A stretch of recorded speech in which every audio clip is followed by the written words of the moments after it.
Hello students, welcome to G R D classes. तो आज हम स्टार्ट कर रहे हैं वर्क, एनर्जी एंड पावर। तो इस चैप्टर में हमारे पास तीन बड़े टॉपिक रहेंगे। दैट इज वर्क, उसके टाइप्स, उसमें बहुत सारे रिलेशन है। That is work energy theorem, elastic spring. इसके बाद आता है एनर्जी, काइनेटिक एनर्जी का एक्सप्रेशन, पोटेंशियल एनर्जी का एक्सप्रेशन। उसके बाद आता है पावर। तो बहुत सारे टॉपिक है जो हमारे सीबीएसई से रिलेटेड है। उन सभी को हम डिस्कस करेंगे इस चैप्टर में। तो सबसे पहले मैं स्टार्ट करता हूँ वर्क से। आप सभी बच्चों को पता है कि जब किसी बॉडी को डिस्प्लेस किया जाता है तो उस पर कुछ ना कुछ फोर्स लगती है। अगर एक बॉडी है जिसका मास m है और आपने उस पर कुछ फोर्स लगाई है, let it be force F, तो वो किसी एंगल पर लगा दी आपने, तो क्या होगा? एंगल पर लगाने से, ये थीटा एंगल पर अगर आप फोर्स लगाते हैं तो इसका एक कंपोनेंट बन जाएगा, that is F cos theta. और इसी डायरेक्शन में डिस्प्लेसमेंट है x। तो एक एफ साइन थीटा भी कंपोनेंट है हमारे पास। तो कहता है कि जो x है वो हमारे पास क्या रिप्रेजेंट कर रही है बच्चों? डिस्प्लेसमेंट। अब ये जो x डिस्प्लेसमेंट है उसकी डायरेक्शन में हमारे पास फोर्स का एक कंपोनेंट आ गया है, that is F cos theta. आप सभी को पता है जिधर थीटा होता है वो वाला कंपोनेंट हमारा cos का बनता है। तो कहता है कि वर्क डन कराना है इसमें। तो कहता है work is said to be done whenever a force acts on a body. तो लिखते हैं साथ साथ में से। तो कहता है work is said to be done whenever a force acts on a body and the body moves through some distance। अब ये जो डिस्टेंस मूव कर रही है वो कौन सी डायरेक्शन में करेगी? तो in the direction of force का component, that is F cos theta. ठीक है ना? In the some distance in the direction of the force. ठीक है बच्चों? तो ये कहता है कि कोई भी बॉडी अगर मूव कर रही है तो उसके पास डायरेक्शन है, डायरेक्शन ऑफ फोर्स है। Direction of force that is कितने एंगल पर है? थीटा एंगल पर है। तो उसका कंपोनेंट कितना है बच्चों?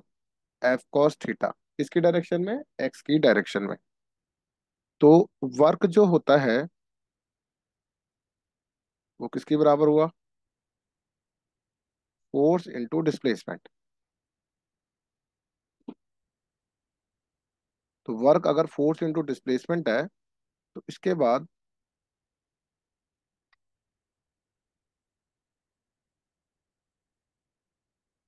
फोर्स का कंपोनेंट बनेगा एफ कॉस थीटा और डिस्प्लेसमेंट हमारे पास बनेगा एक्स।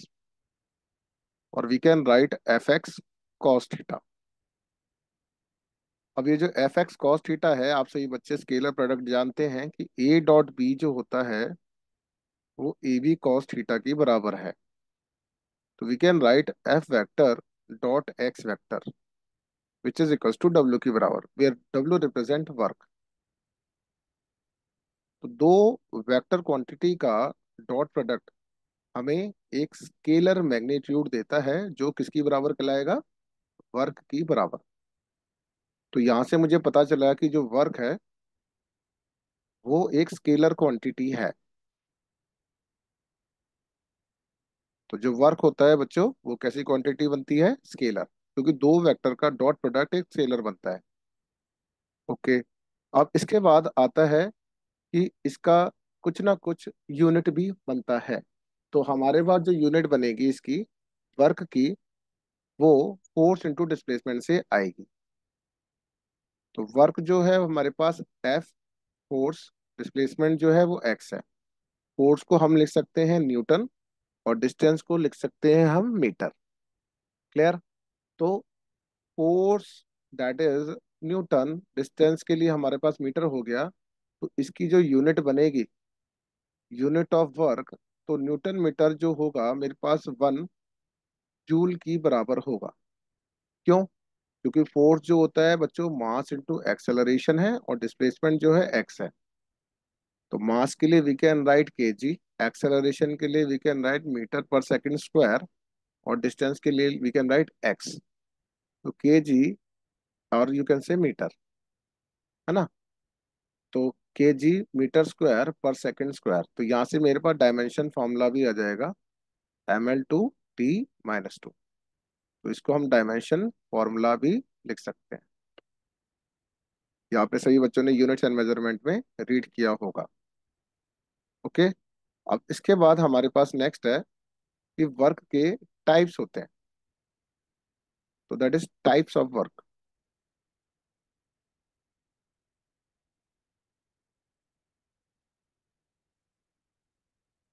तो हमारे पास जो पहला टाइप आता है, तो सबसे पहले टाइप के नाम बता देता हूं मैं। एक होता है पॉजिटिव वर्क, एक होता है नेगेटिव वर्क, एक होता है जीरो वर्क।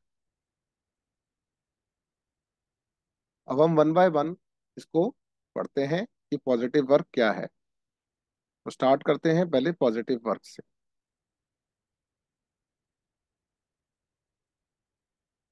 तो पॉजिटिव वर्क जो होता है, सबसे पहले हम एक बॉडी बनाते हैं और उस पर एक फोर्स लगाएंगे किसी एंगल पर, और वो एंगल रहेगा हमारे पास थीटा। तो ये वाला कंपोनेंट जो बनेगा डिस्प्लेसमेंट की डायरेक्शन में, we can write F cos theta. तो एफ कॉस थीटा वो कंपोनेंट है जो डिस्प्लेसमेंट की डायरेक्शन में है। तो यहाँ पर जो थीटा की वैल्यू है वो लेस देन 90 डिग्री है। अगर लेस देन 90 डिग्री है तो इसका मतलब है वो एक्यूट एंगल को बता रहा है। तो यहाँ पर फोर्स और डिस्प्लेसमेंट की जो डायरेक्शन है वो सेम डायरेक्शन में है। ठीक है। तो एफ कॉस थीटा क्या बना? कंपोनेंट ऑफ फोर्स, और किसकी डायरेक्शन में जा रही है? इन द डायरेक्शन ऑफ डिस्प्लेसमेंट। तो ऐसे वर्क डन को बोला जाएगा पॉजिटिव वर्क। तो लिख लेते हैं यहाँ पर। कह रहा है if a force acting on a body has a component in the direction of displacement। ठीक है बच्चों। तो यहाँ पर जो मेन पॉइंट्स हैं, एक थीटा लेस देन 90 होना चाहिए, एक्यूट एंगल को बता रहा है, और जो कंपोनेंट है वो इन द डायरेक्शन ऑफ डिस्प्लेसमेंट है। तो ऐसे वर्क डन को बोला जाता है पॉजिटिव वर्क। ठीक है। तो इसमें जो हमारे पास वर्क डन की वैल्यू आती है, that is F S cos theta, वो जो बताएगा एक पॉजिटिव वैल्यू को बताएगा। अब इसका एक आध एग्जाम्पल भी कर लेते हैं सो दैट हमें पता चल जाए। तो एग्जाम्पल इसका जब होगा तो वो क्या बनता है, वो ये कह रहा है कि जब किसी भी बॉडी को फ्री फॉल कराया जाएगा, फ्री फॉल अगर मैं इसको बॉडी को कराऊं किसी हाइट एच से, और ये ग्राउंड है, तो डिस्प्लेसमेंट की डायरेक्शन भी इसी डायरेक्शन में है, और फोर्स भी बेटा नीचे की तरफ लग रही है, दैट इज एम जी। तो डिस्प्लेसमेंट और फोर्स एक ही डायरेक्शन में है, तो ये एक पॉजिटिव वर्क का एग्जाम्पल बनता है। तो कहता है when a body falls freely under gravity, इस केस के लिए थीटा की वैल्यू हम क्या ले सकते हैं? जीरो। तो बेटा वर्क डन हो जाएगा F X cos of zero, and you know that कि कॉस जीरो बच्चों 1 होता है। तो ये एफ एक्स बताएगा जो एक पॉजिटिव वैल्यू है। क्लियर? तो अब जैसे आपने हॉर्स कार्ट प्रॉब्लम करी है ना, तो जैसे लॉज ऑफ मोशन में मैंने हॉर्स कार्ट प्रॉब्लम कराई थी, तो उसमें मैंने बोला था कि हॉरिजॉन्टल डायरेक्शन में एक हॉर्स जो है कार्ट को पुल करता है। तो कार्ट भी और हॉर्स की जो दोनों की डायरेक्शन है वो सेम डायरेक्शन में होता है। तो कहता है व्हेन अ हॉर्स, ये सेकंड एग्जांपल है, ये फर्स्ट है। कहता है when a horse pools a cart. आप इतना भी लिख दे देंगे तो आपको तब भी आपको मार्क्स पूरे मिलेंगे। तो ये वाला पार्ट रहा मेरा पॉजिटिव वर्क का। अब इसके बाद जो नेक्स्ट आता है that is negative work done आता है। क्या मतलब है नेगेटिव वर्क डन का? अगर बाई चांस आप कहीं स्कूटी चला रहे हैं और सामने स्पीड ब्रेकर आ जाए, तो आप क्या लगाएंगे? ब्रेक लगाएंगे या मोशन उसको स्लो करेंगे अपनी स्कूटी का?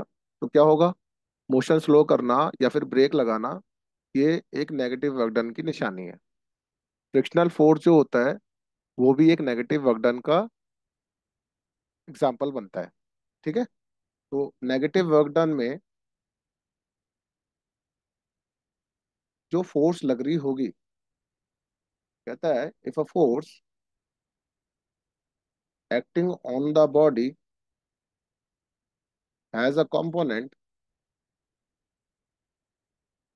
in the opposite direction,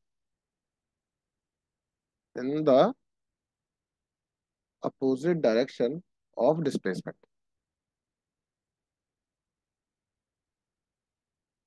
तो ऐसे वर्क डन को बोला जाएगा negative work.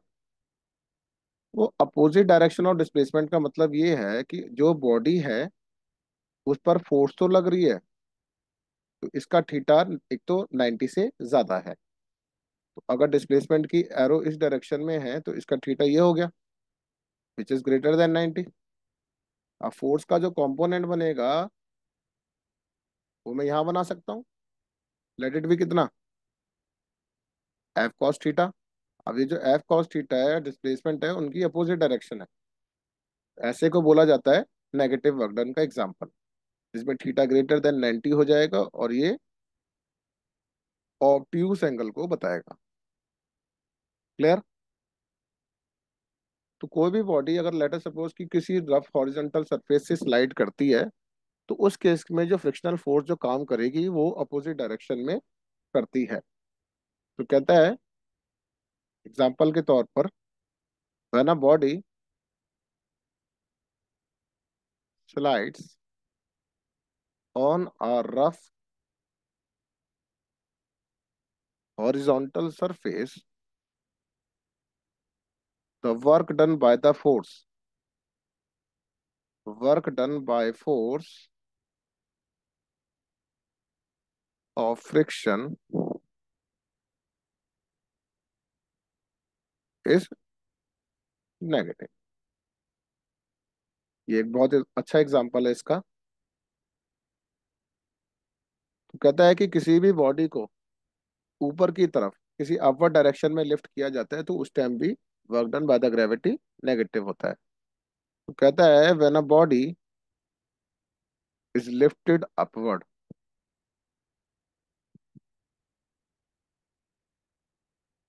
Then work done by gravity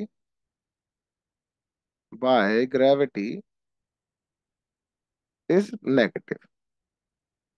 तो ये था मेरे पास नेगेटिव वर्क डन।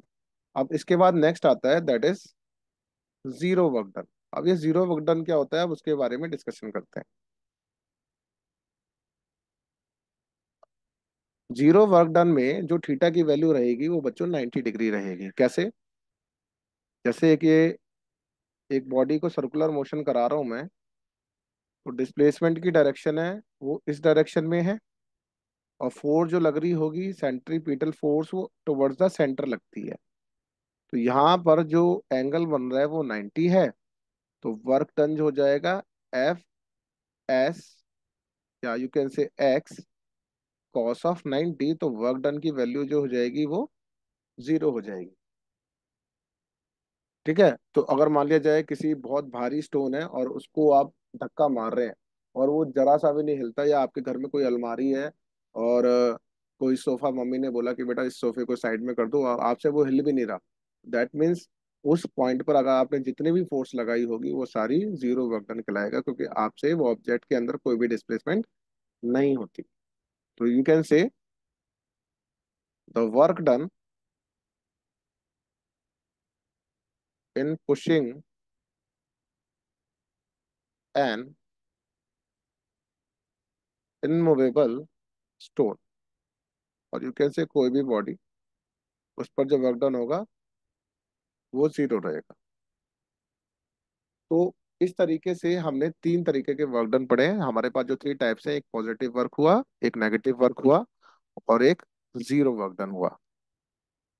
इसके बाद जो हमारे पास नेक्स्ट टॉपिक बनता है, अकॉर्डिंग टू द एनसीईआरटी, बहुत ही बेसिक टॉपिक है, that is expression of kinetic energy.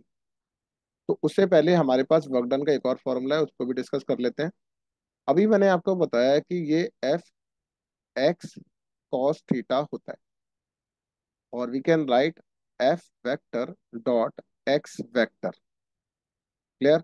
अगर मैं किसी भी बॉडी पर थोड़ा सा अमाउंट का वर्क डन कराना चाहता हूँ, तो उससे पहले मुझे क्या करना पड़ेगा, उस पर फोर्स लगानी पड़ेगी और थोड़ा सा डिस्प्लेसमेंट कराना पड़ेगा। मान लिया जाए ये फोर्स है और ये डिस्प्लेसमेंट है, और ये area covered by the body है। उसने इस x1 से x2 में ये एरिया कवर करा under the force and displacement graph. तो area under force and displacement graph जो होगा, वो मुझे वर्क डन बताएगा। कहता है ये क्या है, हमारे पास शेडेड एरिया ना, तो area under force and displacement graph gives us क्या, दैट इज वर्क डन। तो वर्क डन जो हो जाएगा वो किसको बताएगा बच्चों, area under F x graph. अगर मान लिया जाए कि ये यहाँ से यहाँ तक स्मॉल डिस्प्लेसमेंट करा रहा हूँ मैं डी एक्स। क्लियर? ये तो एवरेज के टर्म में निकाल सकते हैं, और इंस्टेंटेनियस के ग्राफ के टर्म्स में हम डिस्प्लेसमेंट भी निकाल सकते हैं। तो डी एक्स अगर स्मॉल अमाउंट की डिस्प्लेसमेंट है, तो जो वर्क डन निकलेगा वो एफ इंटू डी एक्स हो जाएगा, और इसमें लिमिट लग जाएंगी x12, और यू कैन से एक्स आई और एक्स एफ, इनिशियल डिस्प्लेसमेंट और फाइनल डिस्प्लेसमेंट। केस के बेसिस पर एक क्वेश्चन करते हैं, सो दैट आपको थोड़ी सी नॉलेज बन जाए कि इसमें क्वेश्चन कैसा आ सकता है। लेट अस सपोज कि क्वेश्चन है, फोर्स आपको गिवन है 2i plus 3j plus 4k, और डिस्प्लेसमेंट है 9i cap plus 2j cap minus of k cap. कहता है कैलकुलेट वर्क। तो जिन बच्चों ने स्केलर प्रोडक्ट ढंग से किया है, उनके लिए बहुत इजी क्वेश्चन बनता है। तो आंसर होता है इसका, वी नो दैट कि जो फोर्स है वो, सॉरी वर्क जो है वो फोर्स इंटू डिस्प्लेसमेंट है। We can write 2i cap, और आपको सभी को भी पता है कि आई डॉट आई जो है वो जे डॉट जे एंड के डॉट के, ये 1 के बराबर होता है। एंड आई डॉट जे मतलब थीटा की वैल्यू 90 और कॉस 90 जीरो रहेगा। तो 2i plus 3j plus 4k है। तो ऐसे ही है 9i प्लस 2j माइनस के। यहाँ डॉट प्रोडक्ट करना है, तो आई को y के साथ करेंगे तो 9 2 जा 18, आई डॉट आई आपका 1 बन जाएगा, बाकी सबके साथ जीरो बनेगा। 3 2 जा 6, और जी डॉट जे 1, प्लस माइनस यहाँ पर माइनस का साइन आना चाहिए, तो 4 1 जा 4, 18 plus 2 which is equal to 20 joule. तो ये 20 जूल अमाउंट का हमारे पास वर्क आ जाएगा। इसके बाद एक और क्वेश्चन करते हैं कॉन्फिडेंस के लिए। हमें ज्यादा से ज्यादा कॉन्फिडेंट रहना है अपने क्वेश्चन के साथ। मान लिया जाए, कहता है calculate work done by the body from x equals to 0 metre to x equals to 1 metre, if f equals to x² plus 3 दे रखा है आपको। इसको कैसे करेंगे, मैंने बताया था वर्क जो होता है वो f डॉट डी एक्स है, और इनिशियल डिस्प्लेसमेंट 0 दे रखी है, फाइनल डिस्प्लेसमेंट 1 है।